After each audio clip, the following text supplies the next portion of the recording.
They say there are lines that should never be crossed.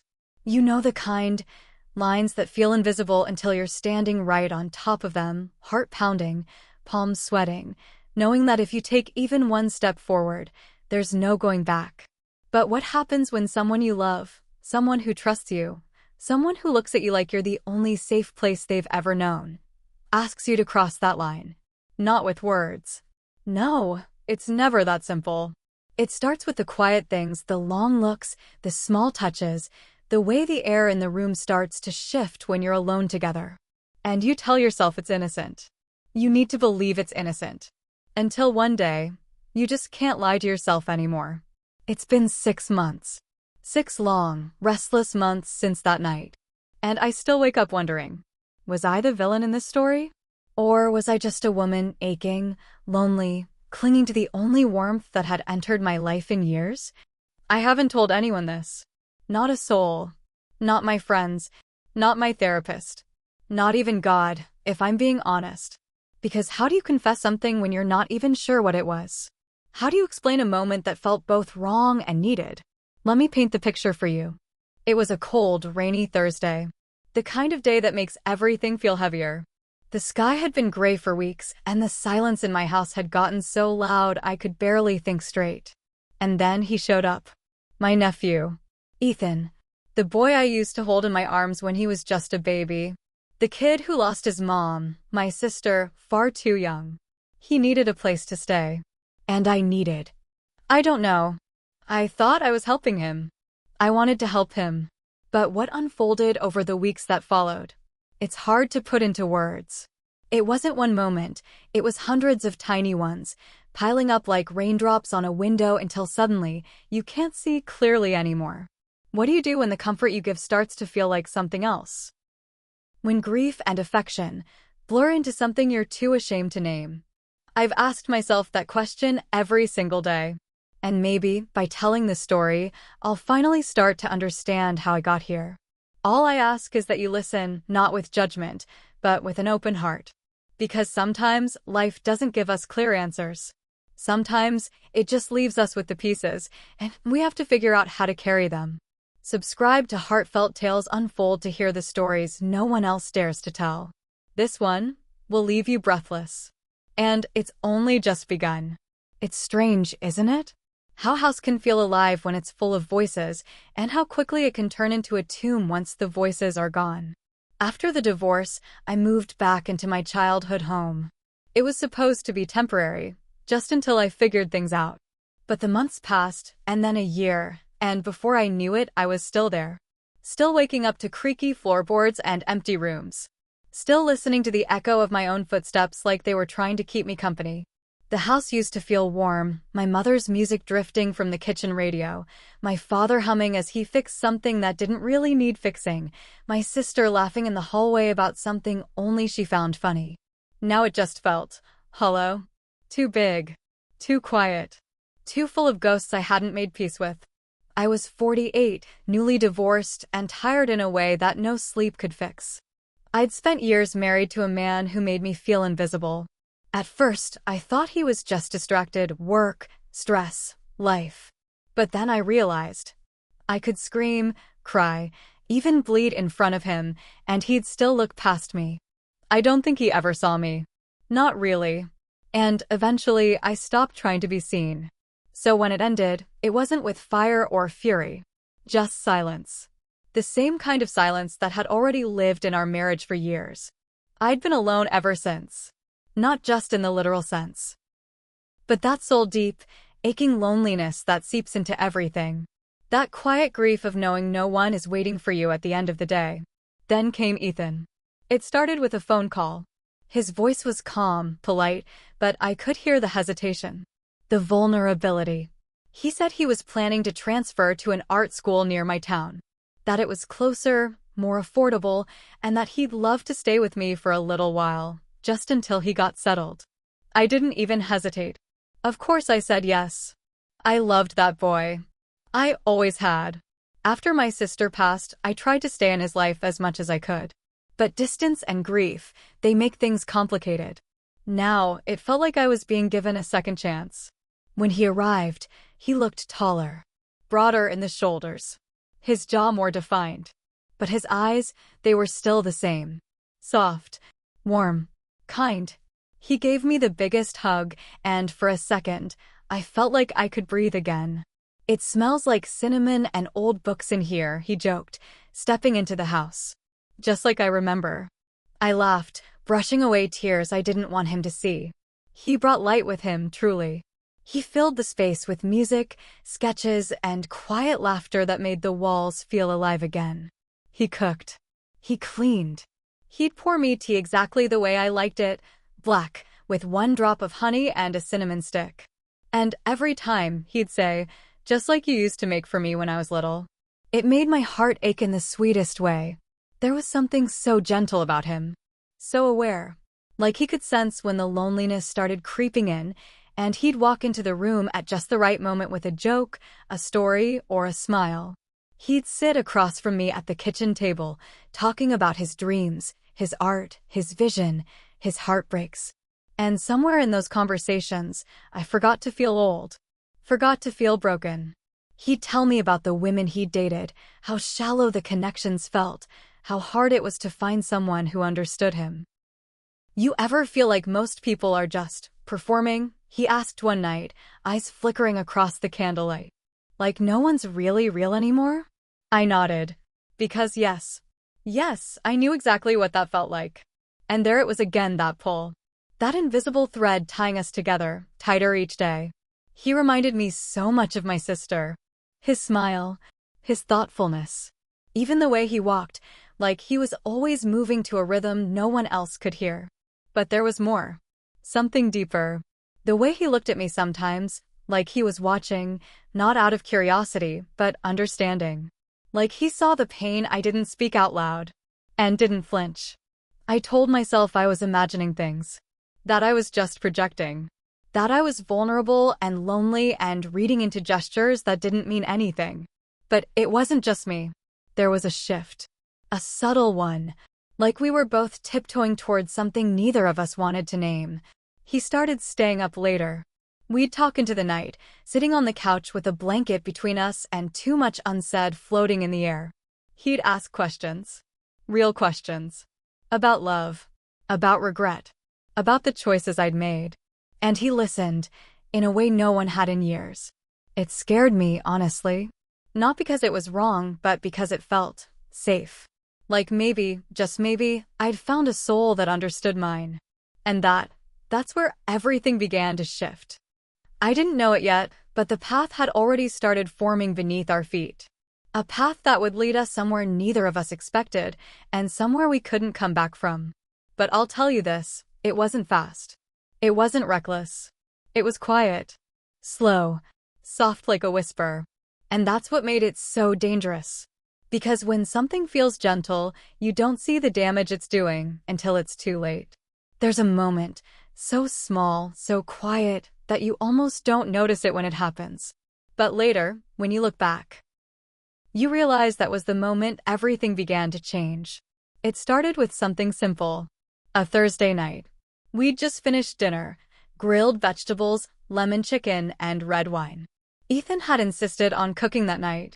Said it helped him clear his mind before a new art assignment. I watched him in the kitchen from across the room, how naturally he moved in my space, how he hummed as he chopped, how he always knew exactly where everything was, like he'd lived there all his life. It was comforting and strange.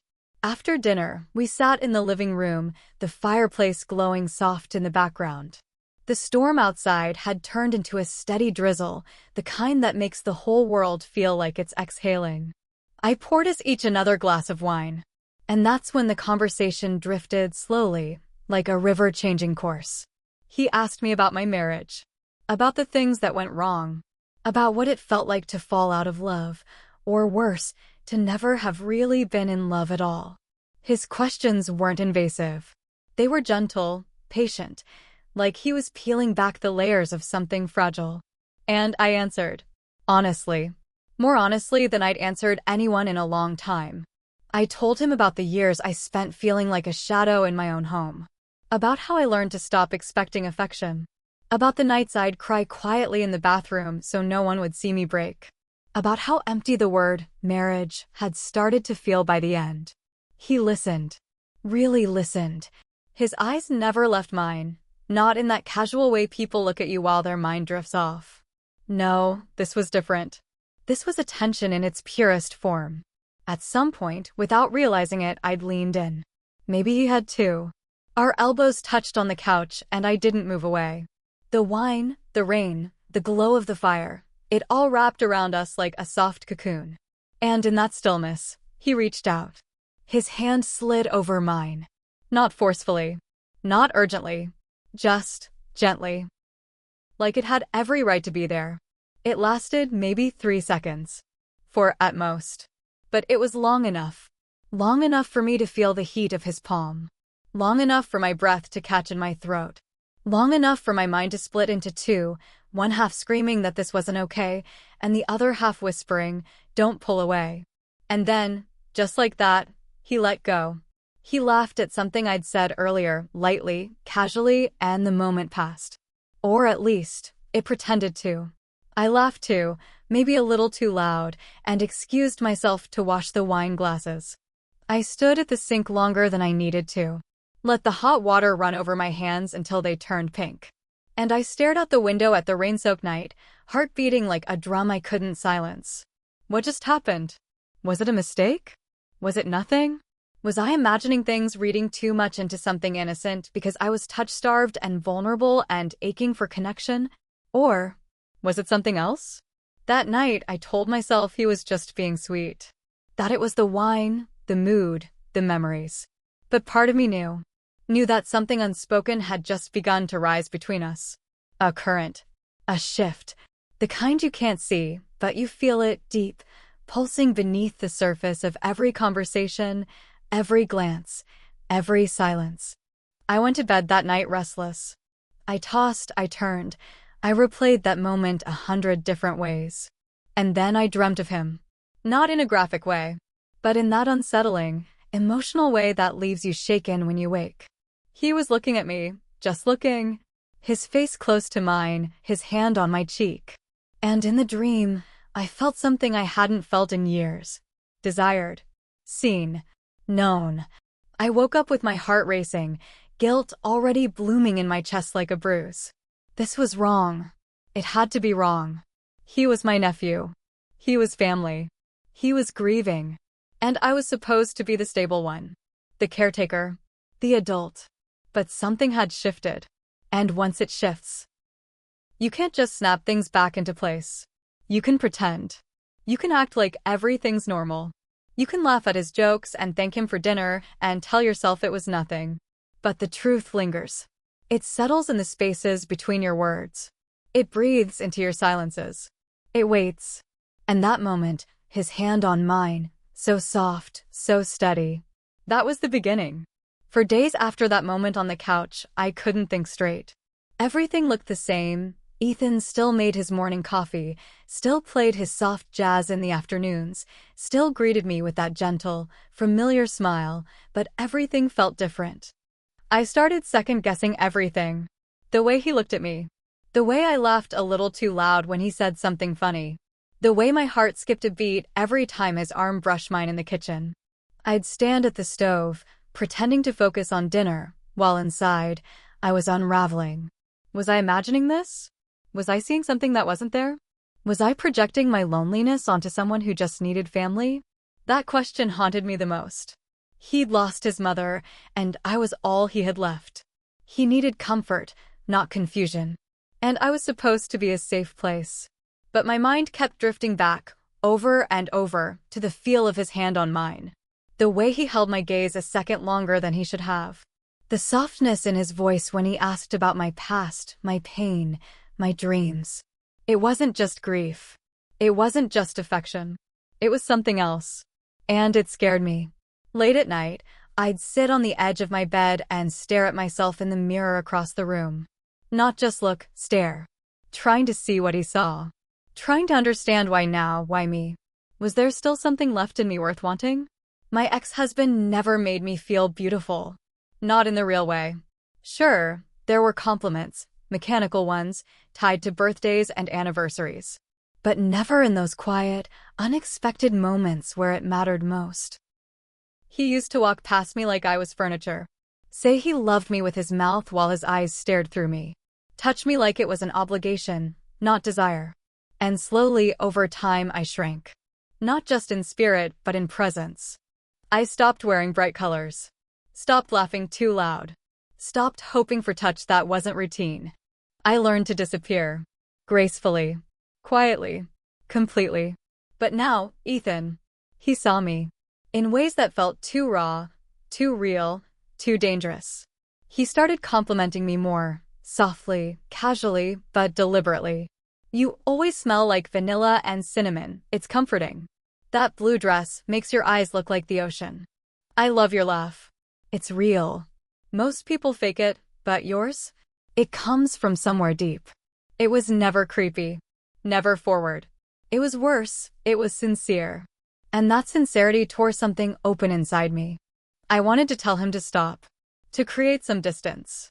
To remind him of what we were supposed to be. But I didn't. I couldn't.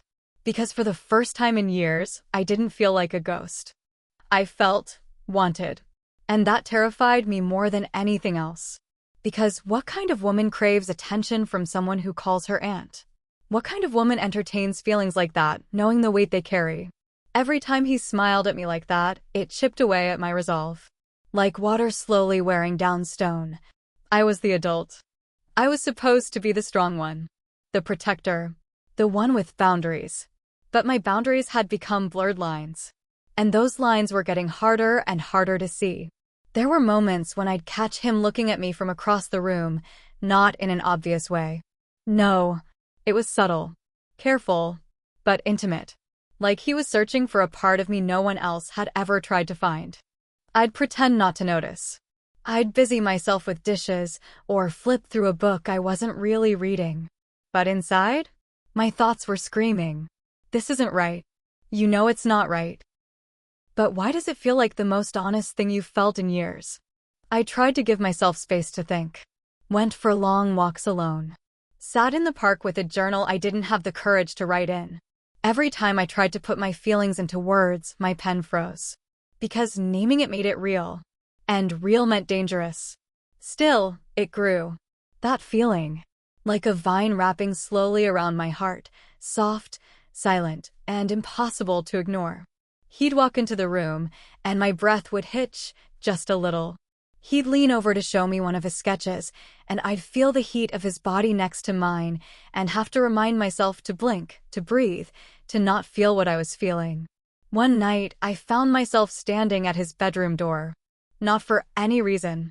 Just standing there, listening to the soft scratch of pencil on paper, the faint music playing from his speaker. I imagined knocking, asking to talk, telling him everything that was tearing me up inside. But I didn't. I walked away. Back to my room. Back to my guilt. Back to the silence. Because I didn't know what scared me more, telling him how I felt, or finding out that he felt the same. Looking back, it didn't happen all at once. It was like a tide, rising so slowly you don't notice until the water is around your ankles, then your knees, and suddenly, you're submerged. That's what it felt like with Ethan. The tension between us wasn't loud or obvious. It was quiet, careful. The kind that grows in the silence between words. In the looks held just a second too long. In the space between two bodies that keeps getting smaller without ever fully closing. At first, it was subtle. The way his hugs lingered. The way his hand would rest on the small of my back when he passed behind me in the kitchen. The way our eyes would meet from across the room, and neither of us would look away right away anymore. Every glance carried weight. Every touch felt like a question. I told myself it was still nothing. Still innocent. But deep down, I knew. Then came the night of the movie. It was one of those long, quiet evenings. The kind where the world outside feels far away, and everything inside feels too close. We decided to watch an old film, one of those black and white classics I loved. Ethan had never seen it, so I made popcorn, and he grabbed a blanket. We curled up on the couch, like we had a dozen times before. But this time felt different. The air between us was thicker. Not uncomfortable, just charged. Halfway through the movie, he leaned in, slowly, and rested his head on my shoulder. Just like that. No words, no warning, and my whole body went still. Not because I didn't want it, but because I did. And that terrified me. His hair brushed my cheek, and his breath was warm against my collarbone. My fingers trembled around the wine glass in my hand, and I focused hard on the screen, trying not to feel his weight on me. Trying not to breathe too deeply. Trying not to want. But I did. And I hated myself for it. I told myself he was tired. That it was platonic. That I was making it more than it was. But then, he didn't move. Not for the rest of the film. And neither did I. We sat there, wrapped in the same blanket, saying nothing, but everything was being said in the silence. A few days later, the storm came. A real one, thunder, lightning, sheets of rain beating against the windows. The lights flickered twice and then went out completely. I found a few candles in the drawer, lit them, and placed them around the living room. The glow was soft, golden. The house looked different, warmer somehow. Like something out of a dream. Ethan joined me on the floor in front of the fireplace. We shared the blanket again, drinking tea this time instead of wine. The flickering candlelight made his face look older. Or maybe it just made the pain in his eyes more visible. We sat in silence for a while, listening to the rain, watching the fire. Then, without looking at me, he said, "I used to think grief was like a wound. Something that would scab over and eventually heal. But it's not. It's more like a room. And you just live in it. Some days the lights are on. Other days, you can't see anything at all." I didn't know what to say. So I reached over and placed my hand on his. Just lightly. Just enough to say, "I hear you." And then he looked at me. Not with tears. Not with a smile. Just with this quiet, raw honesty I hadn't seen in anyone in so long. "Why does it feel like we're the only two who understand each other?" he asked, his voice barely above a whisper. I didn't answer. Because he was right. And we both knew it. I felt something rise up in my chest, something too big to swallow and too dangerous to say out loud. So I stood up, told him I was going to get more wine. But really, I just needed to move. To break the tension. To remind myself of who I was and what this was not supposed to be. My heart was thundering in my chest as I walked to the kitchen. I gripped the counter, eyes closed, trying to push it all down. And then, I heard his voice. Soft, tentative, like a confession left on a doorstep. "I dream about you sometimes." I froze. Every muscle in my body went still. He didn't say it loudly. He didn't even sound sure he meant to say it out loud. But I heard it. Clear as day. I turned slowly, still holding the wine bottle in my hand, the candlelight from the living room casting long shadows on the walls. He wasn't looking at me when I walked back in. Just staring into the fire. Like maybe the flames could explain what he'd just done. I sat down beside him, careful to keep just a little space between us this time. But that space felt thin. Fragile. Like a barrier made of glass, see-through, delicate, and one word away from shattering completely. I didn't ask what the dreams were about.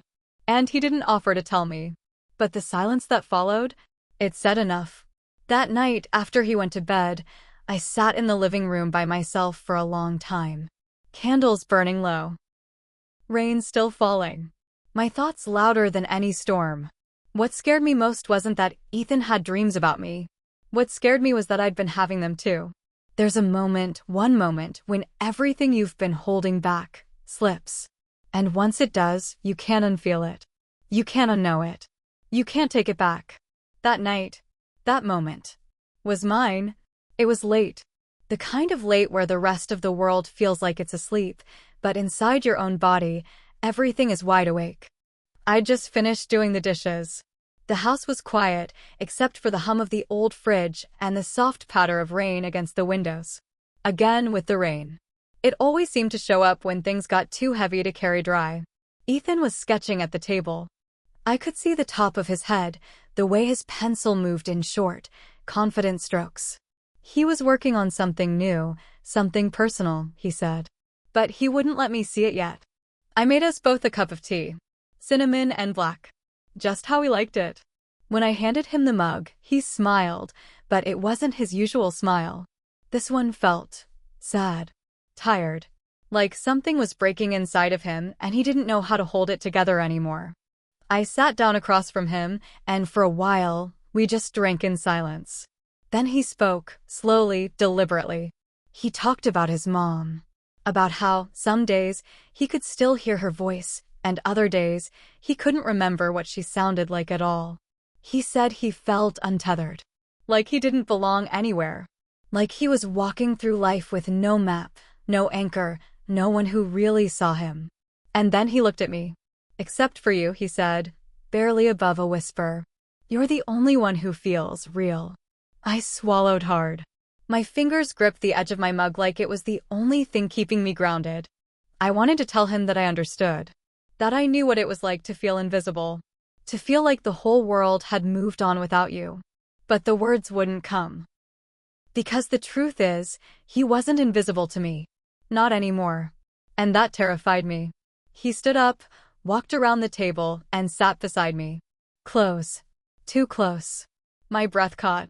There was this unbearable silence between us, so thick, so full of everything we hadn't said. And then, he reached out and tucked a strand of hair behind my ear. Slowly, carefully, reverently. "You're beautiful," he said. I shook my head, eyes stinging. "Don't," I whispered. "Please, don't." But my voice didn't sound convincing, even to me. His hand brushed against my cheek, soft and warm. And then, he kissed me. It was gentle at first, like a question. And I froze. Everything inside me screamed, "Stop. Move. Say something. This can happen." But I didn't move. I didn't stop him. Because the truth is, part of me wanted it. Desperately. I hadn't been touched like that in years. Not with affection. Not with awe. Not with feeling. The kiss deepened, not frantic, not rough. Just slow. Painfully slow.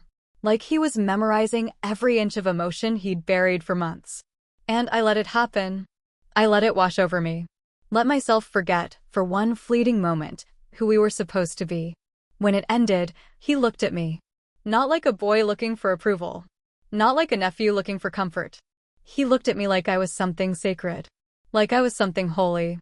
And all I felt was shame. Crushing, suffocating shame. I stood up quickly, backing away like the air between us had turned to fire. I didn't say anything. Couldn't say anything. My heart was pounding. My hands were shaking. My thoughts were spiraling out of control. What have I done? He looked at me, his face open, searching, scared. But I couldn't meet his gaze. I turned away, went upstairs, closed my bedroom door, and cried, not because I didn't want him, but because I did. And that was the worst part. I stared at my reflection in the bathroom mirror. I didn't recognize the woman staring back. What kind of person lets something like that happen? What kind of woman loses herself in the arms of someone who trusted her, someone who should have been off limits? What kind of woman welcomes it? I didn't sleep that night. I laid in bed, replaying every second of it, his eyes, his touch, his voice, my weakness. And when the sun rose, everything looked the same. But nothing was. Things only spiraled from here. Subscribe to Heartfelt Tales Unfold so you don't miss what happens next, because this story is far from over. The morning after, I woke up to the sound of birds chirping outside the window, as if the world had no idea what had just happened inside my walls. Everything looked the same. The curtains swayed gently in the breeze. The teacup from the night before still sat untouched on the nightstand. My slippers were neatly tucked at the foot of the bed, exactly where I left them. But I wasn't the same. I felt hollow. Like something inside me had cracked and nothing could fill it now. When I finally stepped out of my room, the hallway was quiet. Ethan's door was closed. No music playing. No scent of his usual morning coffee. Just silence. And silence has a way of being louder when it's carrying guilt. We didn't speak that morning. Didn't even look at each other. I went through the motions, coffee, breakfast, dishes, but I couldn't stay still. I felt exposed. Raw. Like every surface in the house had eyes, and they'd all seen what I'd done. So I started leaving. More errands. Longer walks. Trips to the grocery store for things I didn't need. Anything to avoid being in that house with him. I thought maybe, if I just created enough space, it would disappear. That kiss. That night. That moment. But it didn't. It clung to me quiet and invisible, but everywhere. Ethan, to his credit, didn't push. But he also didn't pretend like nothing had happened. Every time we crossed paths, his eyes would search mine, soft, pleading, confused. And I couldn't hold his gaze. Because when I looked at him, I didn't see my nephew. I saw the boy who kissed me like I was air and he was drowning. I saw the moment I let myself forget who I was supposed to be. 3 days passed like that, each one heavier than the last. Until finally, on the 4th morning, I found a note on the kitchen table. It was folded once. No envelope. Just my name written on the front in his handwriting. I stood there for a long time, staring at it. My hands trembled as I unfolded the paper. I don't know what last night meant to you, but it meant something to me. I didn't mean to make things worse. Please talk to me. Ethan, I sat down, right there at the table, and cried, because it was easier to be angry, easier to avoid, easier to pretend like I was the only one hurting. But that note? That reminded me that he was hurting too.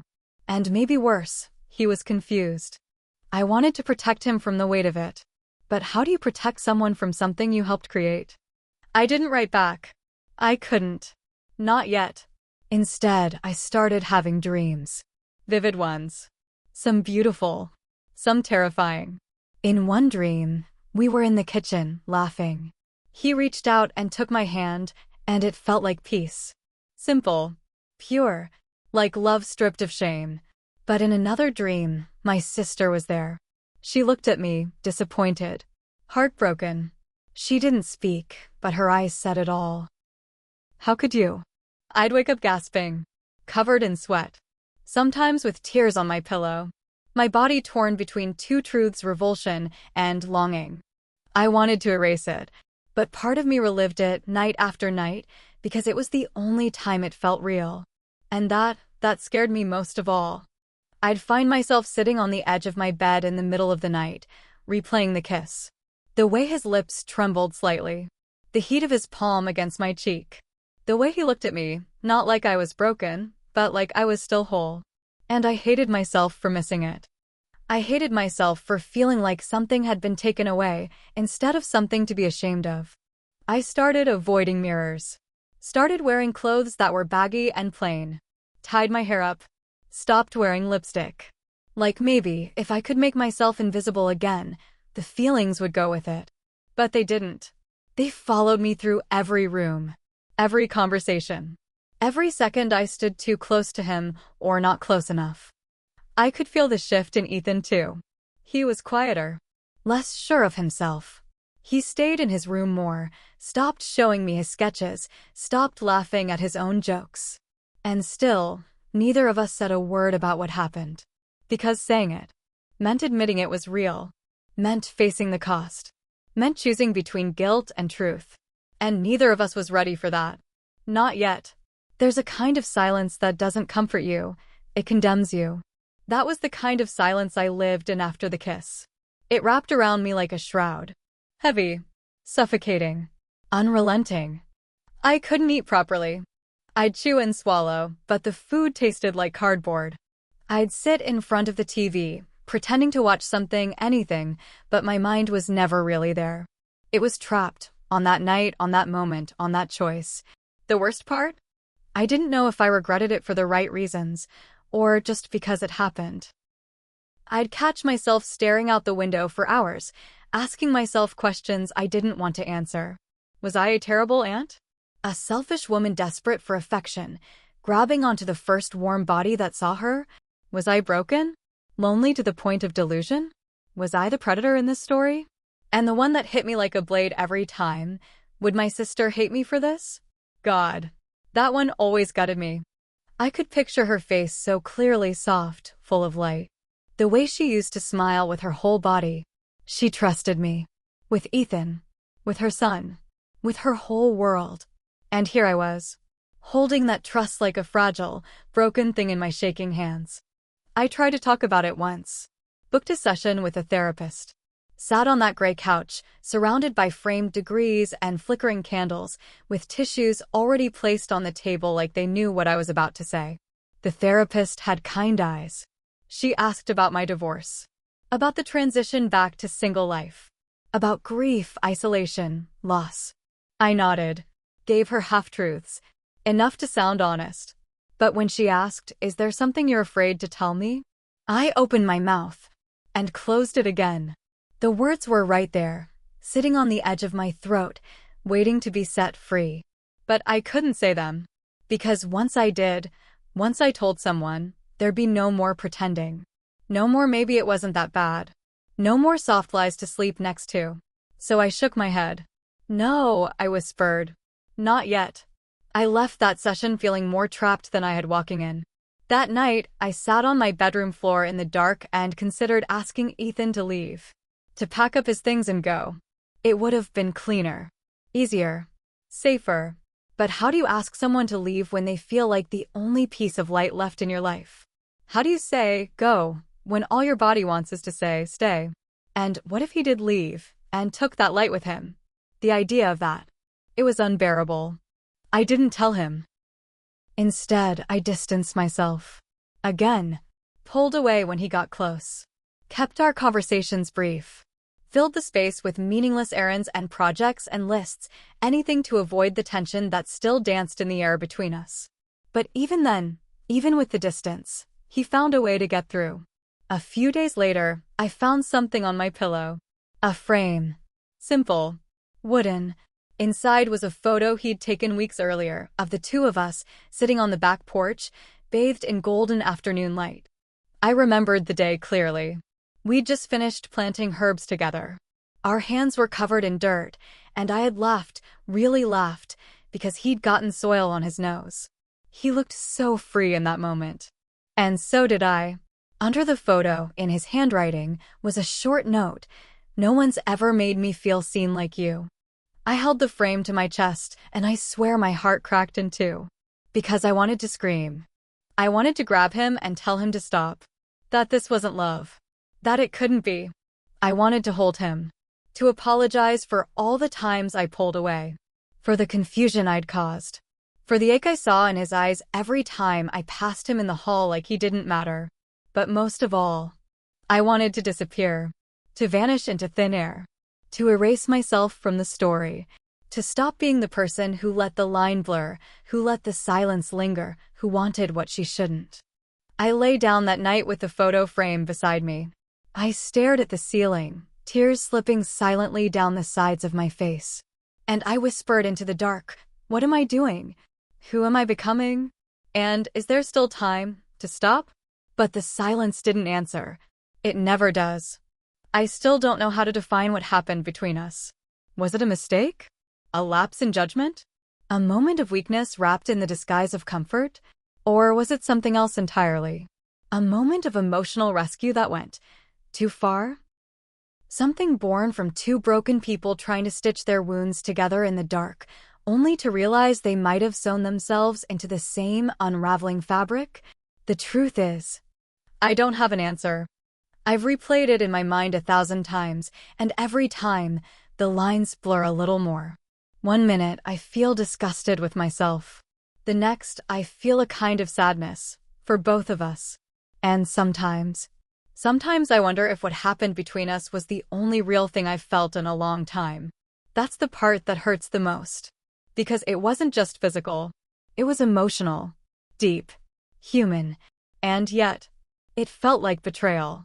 To my sister, to Ethan, to myself. So now I'm asking you, have you ever been in a situation that didn't fit into the neat boxes of right or wrong?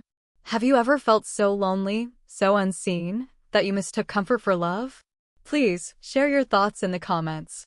Tell me what you would have done. Tell me if you understand, or if you don't. Because I need to hear voices outside my own echo chamber. I need to know I'm not entirely lost in this.